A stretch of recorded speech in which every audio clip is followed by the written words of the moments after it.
স্টুডেন্টদের মধ্যে যে পড়াশোনা তার কেরিয়ার নিয়ে যে চিন্তা ভাবনা থাকে তারা আসলে সিনেমাটাকে কতটুকু গুরুত্ব দেয়? না, সবারই তো ফ্রি টাইমে একটা ফ্রি টাইম সবারই থাকে পড়াশোনার মাঝখানে। অ্যান্ড পড়াশোনার এই মাইন্ডসেট থেকে একটু ফ্রি টাইমে মাইন্ড ফ্রি করার জন্যে পড়াশোনার প্রেশার থেকে মুভি দেখলে আমার কাছে এই মুভি দেখাটা একটা থেরাপির মতন লাগে। যখন আমি একা থাকি, বোর্ড থাকি পড়াশোনার থেকে সাইড, তখন আমি মুভি দেখতেই প্রেফার করি। মুভি দেখতে আমার পার্সোনালি অ্যান্ড আমার জেনারেশনের সবার আই থিঙ্ক ভালোই লাগে। হলে এসে কি সিনেমা দেখা হয় নাকি শুধু মোবাইলের গণ্ডিতে থাকেন? আমার মা বাবা দুজনেই জব করে আর আমাকে ওরা একা বের হতে দেয় না। তো ওইভাবে আম্মু বাবা যখন ফ্রি থাকে, ফ্রাইডে স্যাটারডে ছুটি থাকে, তখন যদি ভালো কোনো মুভি থাকে ইয়েতে তখন আমরা দেখতে আসি।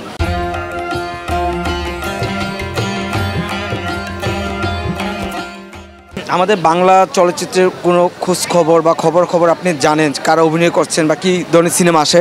আপাতত তো যতটুকু জানি সাকিব খানের মুভি বেশি এখন সাকিব খান, আরফান নিশো ওদের মুভিটাই এখন বেশি হিটের আছে। সো ওভাবে হ্যাঁ সাকিব আমি দুইটাই দেখেছি, বরবাদ অ্যান্ড তুফান না সরি তাণ্ডব। তুফানটা দেখা হয়নি, বাসায় দেখেছি। সো ওভাবে হ্যাঁ ভালো লাগে আমার কাছে।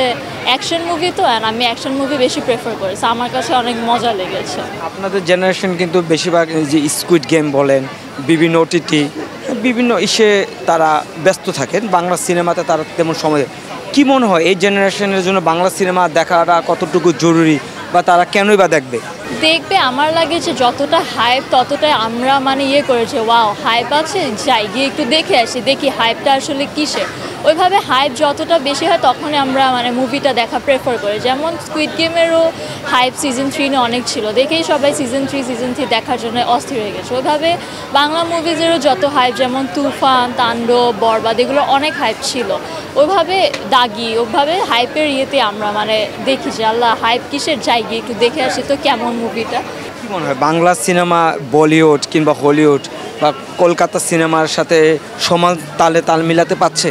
এখন হ্যাঁ পারছে। যেমন অ্যানিমেল, যেটা ওটার মতনই তো অনেকটা আমাদের বাংলাদেশের মুভিগুলো মোস্ট অফ দেমই তো ওরকমই সিমিলার, বলবো না একদম সেম, কারণ আমি যে দেখেছি আমার কাছে একদম সেম লাগেনি, ডিফারেন্স ছিল একটু আপনি।